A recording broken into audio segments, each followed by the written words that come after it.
You are saying brahmacharya. The meaning of brahmacharya in the yoga meaning or dhyana meaning here? Which one you're talking here? It's totally different than ashrama dharma here. Correct. Correct. It is not an ashrama dharma. Correct. Brahmacharya is not an ashrama. Because Arjuna himself is a grahastha. And Krishna cannot give Arjuna the advice, you become a single person. You know, he can't. It's not possible. It's wrong advice to give. Therefore, it is not ashrama, vyavastha.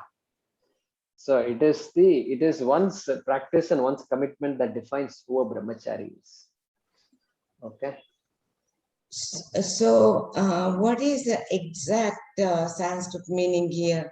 Brahmacharya is like charya means it's like wandering some. Yeah. So wandering in Brahman. That is a literal In, meaning. Yeah. Yeah. So that wandering. means a brahmachari should study the shastram. That is the meaning. Okay, that is the exact meaning. That is a literal meaning. But we have to go with what Shankara says. Shankara also is telling a similar meaning. So, but it's like he's saying it different. What did he say? Bhikshana bhuktyari, and then Guru Shushrusha. Which means he's saying be an Antevasi. Antevasi means stay with your teacher. That is the meaning. See, those days, even music and all, they used to learn. And the music students used to live with the teacher. They used to live with the teacher. And then only they come out of that and they become good in music. So when music was like that, what to talk about the Shastra? But here, doesn't matter, any age, doesn't matter. So be an Antevasi.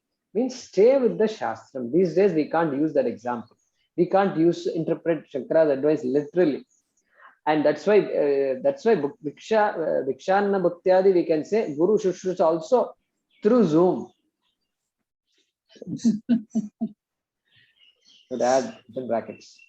So online, doesn't matter. Take advantage of the situation and then stay focused. And Shastra, whatever books you want to buy it. Whatever digital things you want, PDF files, keep it handy.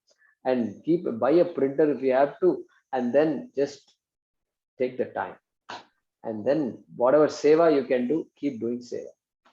Because we can't keep studying all day long. So retired and children are not there. They say empty nest and all that. And so what does empty nest do? Well, it's not no longer empty. It's now full of books. Correct? Another thing you are saying, when you are meditating, look at the tip of the nose. You say that, and then afterward you say, don't look at other places or something like that. It didn't make sense. So the literal meaning, literal translation, in the translation, what does it say? Looking at the tip of one's nose. That's how we translated it. Because that's the literal translation. But so literal is different. Literal is okay. Then after that, how do you interpret it? And what is the meaning of that? So everything else I said, which does not involve looking at the nose, is the meaning of looking at the nose. Okay.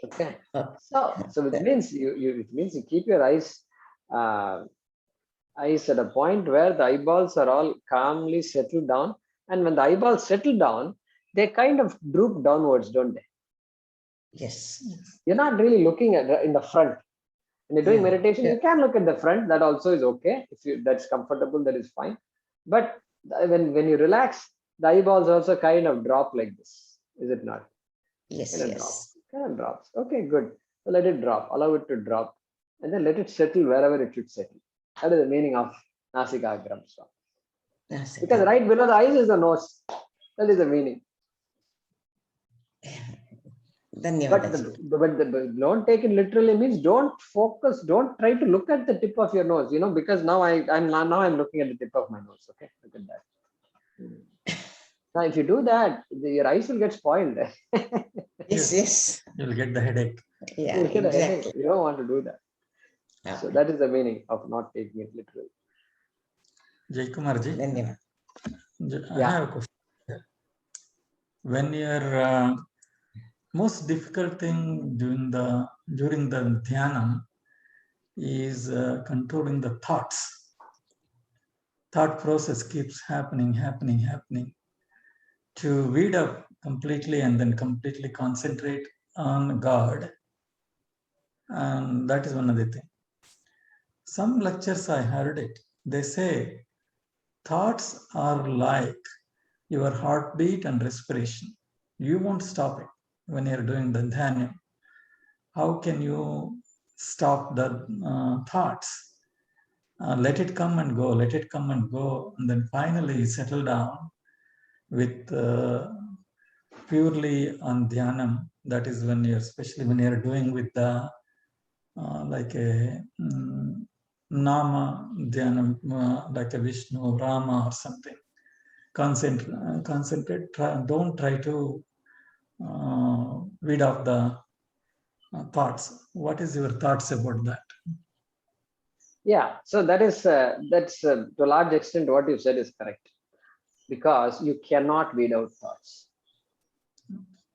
Okay, you cannot, and because the action of weeding out thoughts will bring in more thoughts. Yes. Okay, it's not like you take the thought out and put it outside, and that action requires some thinking. You have to think of something else in order to take one thought out. And the more you try to remove the thoughts, the more thoughts will come. And the more you'll get agitated. Previously, you are somewhat disturbed. Okay, some thoughts, what is this? Then finally, you try to fight it out, and then it won't work. And then time's up, and then you've been constantly battling. There's been a battle in the head. And so what you said is right. And Krishna also is going to say that later on. And thoughts come, you just observe the thought. Just observe the thought. Don't react to the thought. Reaction is the problem. When I react, oh no, I'm so this thing came, my office work came into my mind and all that. Okay, so let it come. Let it come. You can't stop it, and so let it come. And like a guest, an uninvited guest, and you don't pay attention to the guest. After some time, the guest will automatically leave. At least they should leave. That's what we think. And if they don't leave, that's a different issue. But that's like that. You don't entertain the guest. You don't entertain the person. Just let the thought come and let it be there. It'll go away. Anyway, you have a japam, dhyanam also is there. So those activities are going to happen in the mind. And so japam is always there. So you'll come back to the japa. In fact, japa is that. Japa means that. So you keep chanting the name. After some time, you kind of got lost. You lost because you thought wandered off somewhere. And then you say, oh, wandered off. Okay, good. What next? Om Namah Shivaya. Om Krishnaya Namaha. Om Krishnaya Namaha. Om Krishnaya Namaha. Om Krishnaya Namaha. Om Krishnaya Namaha. Oh, tomorrow's class, I'm supposed Sanskrit class homework is due. Did I? Oh, that tonight I have to do homework. Oh, he's teaching this Karmadharaya and all that Samasa, all this happening. Okay, I need to sit and I need to spend some time. Oh, wait a minute, what happened? Oh, Om Krishnaya Namaha. Om Krishnaya Namaha. That's okay. That is how it is. This is how meditation will be. Don't think it's low quality meditation and all that. No, it's high quality. The fact that you are going out, you're recognizing that your mind has wandered, you're coming back. Coming back. Bring the mind back. Bring the mind back. Bring the mind back by chanting what you're supposed to chant. Not by telling, no, I should not think of Sanskrit. I should not think of my homework. I should not think of my children. No, that command you can't give. If you give that command, then your children will come into your head. Everybody will come into your head. Everything that is not supposed to come will come into your head. Don't command, never command. Just relax. It's a wonderful exercise, and then you just smile at yourself. You can say after the dhyanam, you can say, it was about 20 minutes I was thinking of many things, but at least 10 minutes I could chant Ramanama, I could chant. Like that you can say, which is a great accomplishment. Which is a great accomplishment. I tell you, that's how it starts. Yeah. Thank you, Ramesh. Jai Kumarji, I have another question. Staying awake while doing the dhyana is the biggest challenge. And however, when you, couple of things I tried, like Krishna's flute music, like meditation music, to accomplish concentration and stay awake. But those music is so soothing. I instead of going to sleep after 10 minutes, I used to go back to sleep in 5 minutes. And then how do we accomplish staying alert doing the dhyana? The minute you said flute music, I thought, okay, that is exactly how one should not do meditation, is what I was thinking. But yeah, so you have to be careful. This is why this topic is so important. So all these soothing things we have to keep outside. Initially, okay, just to environment and all, soothing music and all you do. But before you do dhyanam, turn off the soothing music. Because this is not the secular calming down. We are talking about something very different. And so yeah, you have to calm down, no doubt, very important. But let's follow the tradition. Let's follow the tradition and say traditional dhyanam I'm going to do. And be guided by somebody. That is the best way. That's how I learned dhyanam. And I'm always guided by Swamiji. So be guided by somebody and then follow the instructions. And it will work. It will work. Yeah, sleep will come. Nidra is coming. What to do? Because Nidra is there, the body relaxes. And this is one time when the body really relaxes. And so then sleep is automatic. But then after a while, the sleep also will go away. Alertness will be there. Because your commitment is there. Your mat paraha. Therefore, commitment is there. And the commitment is there, it will drive the sleep out. Another thing you can do if sleep is a problem is you find the time of the day when you're really alert. Okay. Suppose you had coffee in the morning, etc. And then you feel fresh. Okay. It can be before taking a bath or after taking a bath. Doesn't matter. You're fresh. Your mind is alert. Immediately do a dhyanam for 15-20 minutes. Then you won't sleep because your mind is alert. Okay. Don't do it just after running, jogging, 5 miles and do dhyanam. It won't work. That is the wrong time to do dhyanam. Unless you can keep awake. That's okay. So you have to find your own little technique to neutralize that sleep. Okay. The time of the day, all these things may make a difference. You can choose the right time. But some of the dhyanams, they say best time to do the dhyanam is early mornings during just before the sunrise and during the sunset. Yes. And True. Facing the east and the west. Sunset west and sunset in the sunrise in the east. That is the most auspicious time to do the dhyanam. What is your opinion on that? Yeah, so I answered your question about Nidra as being a problem. Okay. That was the question I answered. So yeah, Brahma Muhurta and all is there. It's morning, getting up in the morning and doing, as we discussed in the last class or 2 classes before, a time free of disturbance. And the best time for that is morning when most of the rest of the world is sleeping. Number 1. Number 2, Brahma Muhurta, fresh air, and there is no noise, external noise. And you are also fresh. If you've had a good night's sleep, then you must be fresh. And so therefore, Brahma Muhurta is so important. And so that time you accomplish these things. Other activities you can do afterwards also. When everybody is woken up, activities are going on, everybody is busy doing their own thing. So you can do your own thing at that time. But not dhyana. Dhyana may be difficult to do.